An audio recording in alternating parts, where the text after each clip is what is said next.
Praise the lord. దేవునికి మహిమ కలుగును గాక. అందరూ బాగున్నారా? ఈరోజు దేవుడు మనకిచ్చిన వాగ్దానము రండి కలిసి ధ్యానించుకుందాం. యెషయా గ్రంథము 43వ అధ్యాయము 1వ వచనము. నేను నిన్ను విమోచించి ఉన్నాను, భయపడకుము, పేరు పెట్టి నిన్ను పిలిచి ఉన్నాను, నీవు నా సొత్తు. ప్రియమైన దేవుని బిడ్డలారా, భూమి ఆకాశంలో సృజించిన సర్వశక్తి గల దేవుడు ఈనాడు ఎంతో గొప్ప వాగ్దానము మనకు అనుగ్రహిస్తున్నాడు. గమనించారా?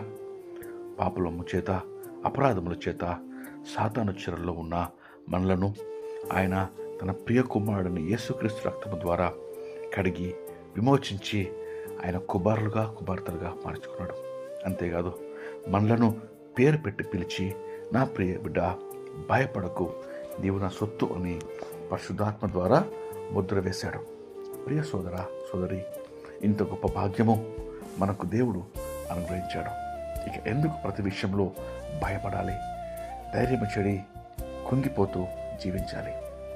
ధైర్యము తెచ్చుకొని యేసుక్రీస్తు శిలువ బలియాగమందు విశ్వాసముంచు, మారు మనసు పొంది రక్షణ స్వీకరించు. అప్పుడు నీవు దేవుని బిడ్డగా స్వీకరించబడి ఆయన సొత్తుగా కాగలవు. ప్రియులారా, మనము సాధారణ ప్రజలము కాము. వాక్యం సెలవిస్తుంది, చీకటిలో నుండి ఆశ్చర్యకరమైన వెలుగులోనికి మనల్ని పిలిచిన దేవుని యొక్క గుణాతిశయములను ప్రచురము చేయుటకు ఏర్పరచబడిన వంశమును, రాజులైన యాజక సమూహమును, దేవుని సొత్తైన పరిశుద్ధ జనముగా ఉన్నాము. దేవుడు ఆ రీతిగా మనల్ని ఏర్పాటు చేసుకున్నాడు. కాబట్టి ఇంత గొప్ప కృప మనకు అనుగ్రహించడగా, ప్రియ నేస్తమా, ఈ వాగ్దానాన్ని పొందుకుంటకు రండి కలిసి ప్రార్థన చేసుకుందాం. ప్రార్థన.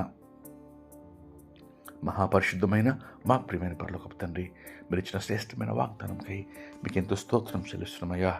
నేను నిన్ను విమోచించి ఉన్నాను, భయపడకము, పేరు పెట్టి నిన్ను పిలిచి ఉన్నాను, నీవు నా సొత్తు అని సెలవిస్తుండగా ప్రభా, ఈ దినమందు ప్రార్థనలో ఏకీవించిన ప్రతి ఒక్కరు ప్రభా ధైర్యం కలిగి జీవించుటకు అయ్యా, మీ బిడ్డలుగా మీరు పేరు పెట్టి పిలిచి మీ కుమారుని రక్తంలో కడగబడి పాపములు, దోషములు, అతిక్రమములు కడిగి ప్రక్షాళన చేయబడి నీతిమంతులుగా తీర్చి నీ కృపలో తండ్రి మేము జీవించటకు సహాయము దయచేయమని, ప్రతి విధమైన భయాందోళన, కృంగుదల తీసివేసి నీ బిడ్డలకు గొప్ప ధైర్యము దయచేయమని, తండ్రిగా మిమ్మల్ని ప్రభా ఆరాధిస్తూ సేవిస్తూ జీవితము కలిగి జీవించిన కృప దయచేయమని, ఇదంతటి కావాల్సిన కృప కాపుదల ప్రార్థనలు లేకపోతే ప్రతి ఒక్కరికి అనుగ్రహించమని, ఈరోజు బర్త్డేస్, యానివర్సరీ చేపట్టిన వారందరినీ దీవించి ఆశీర్వదించమని, నీకే సమస్త మహిమ చెల్లిస్తూ యేసుక్రీస్తు నామములో వేడుకొంచు ప్రార్థన చేస్తున్నాం తండ్రి. ఆమేన్. దేవుడు మిమ్మల్ని దీవించును గాక.